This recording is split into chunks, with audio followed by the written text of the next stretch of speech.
Hello students, I am Dr. G.S. Martolia, lecturer in biology.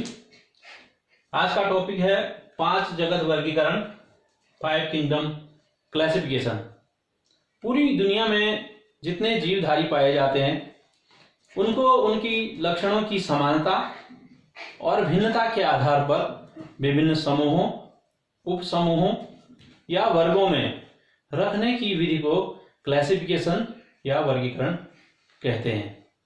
वर्गीकरण या classification की सबसे छोटी इकाई है स्पीशीज, जिसे हिंदी में जाति कहते हैं, और सबसे बड़ी इकाई होती है किंगडम।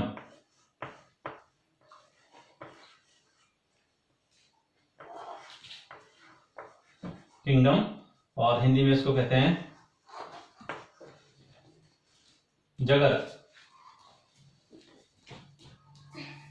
वर्गीकरण को करने की कोशिश अलग अलग समय में अलग अलग वैज्ञानिकों ने की और उन्होंने अपने अपने तरीके से वर्गीकरण किया।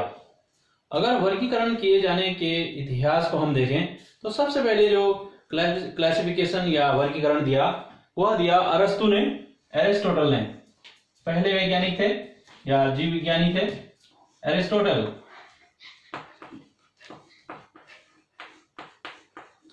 एरिस्टोटल या अरस्तु को फादर ऑफ बायोलॉजी भी कहा जाता है, जीव विज्ञान का जनक भी कहा जाता है। अरस्तु के बाद दूसरे नंबर पर जो साइंटिस्ट हैं वह है कैरोलस लीनियस।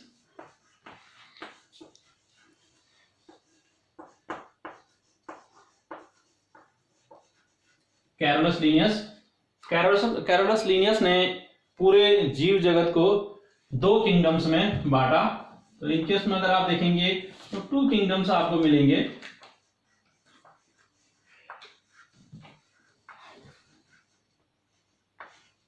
उसके बाद तीसरे नंबर पर जर्मन वैज्ञानिक अर्नेस्ट हिकेल,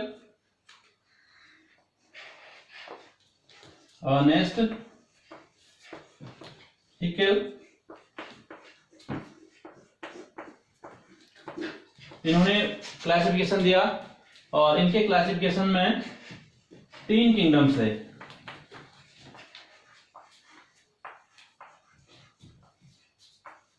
और चौथे नंबर पर कोपलैंड नामक जीव विज्ञानी हैं, कोपलैंड, और इन्होंने जो क्लासिफिकेशन दिया उसमें 4 किंगडम्स थे।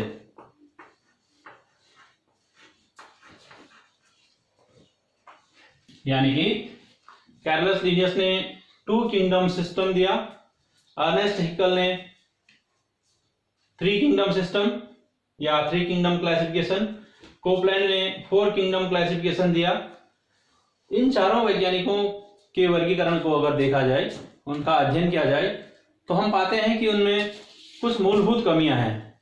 इन कमियों को दूर करने के लिए 1969 में R.H. विटेकर,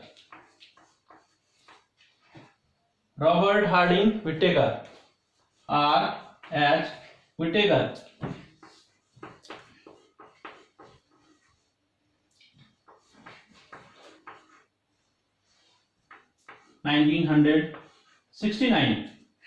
में क्लासिफिकेशन दिया, जिसको 5 किंगडम क्लासिफिकेशन कहा जाता है।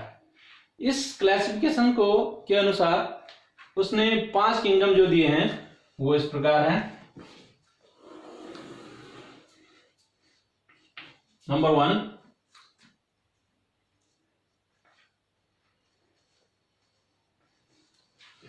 मोनेरा,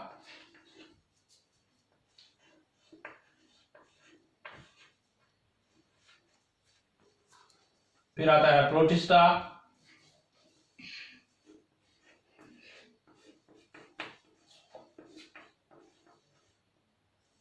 उसके बाद आता है फंजाई,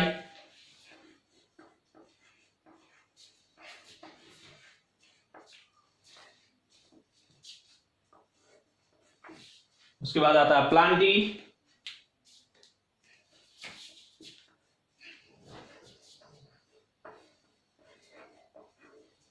और उसके बाद आता है animalia,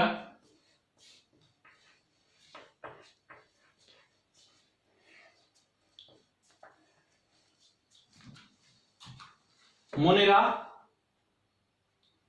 protista, fungi, Plantae, animalia. अगर इनमें बेसिक डिफरेंस अगर आप देखेंगे तो आप पाएंगे कि जो मोनेरा है वो यूनिसेलुलर है, प्रोटिस्टा भी यूनिसेलुलर है। ये देखिए यूनिसेलुलर,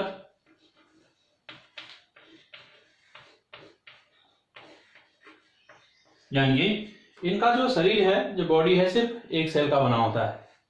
और जो प्रोटिस्टा है ये भी यूनिसेलुलर है, यूनिसेलुलर।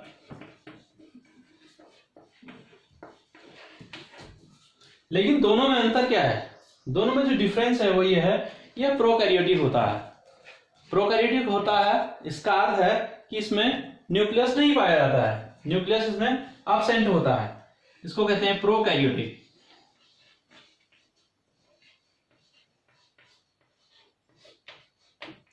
जबकि प्रोटिस्टा में न्यूक्लियस पाया जाता है और इसको कहा जाता है यूकैरियोटिक।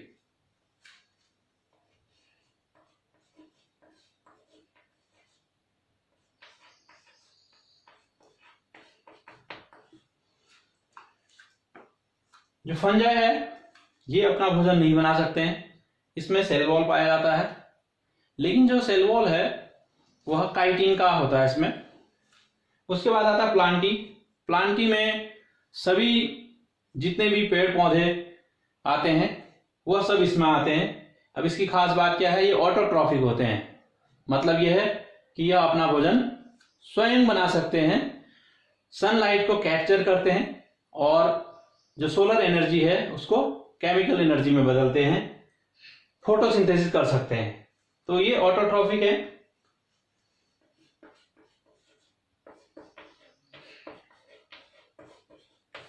ऑटोट्रॉफिक या इनको स्वपोषी कहा जाता है। जबकि जो फंजाई है ये अपना भोजन स्वयं नहीं बना सकते हैं, ये परपोषी होते हैं, इनको कहा जाता है हेटेरोट्रॉफिक।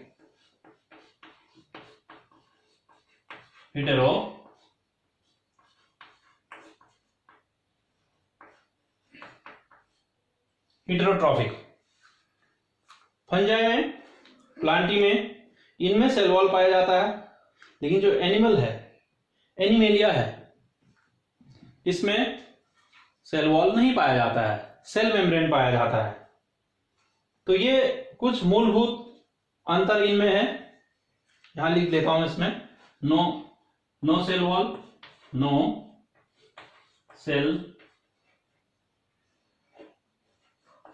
Cell wall. तो ये कुछ मूलभूत अंतर मैंने आपको बताए। इस पूरे सभी जितने भी लक्षण हैं जिनके आधार पर ये डिवीजन किया गया, ये मैंने आपको नहीं बताया, ये केवल समझने के लिए अभी बताया है। इसको विस्तार से हम अगले चैप्टर में पढ़ेंगे कि किस प्रकार और किन आधारीय लक्षणों के आधार पर उनका डिवीजन किया गया है, वह नेक्स्ट वीडियो में देखते हैं। आप लोगों के लिए मैं जो वीडियो है छोटे छोटे बना रहा हूं, ताकि अगर आप चाहें तो इनको डाउनलोड आसानी से कर सकते हैं। Please watch my next video. Thank you very much.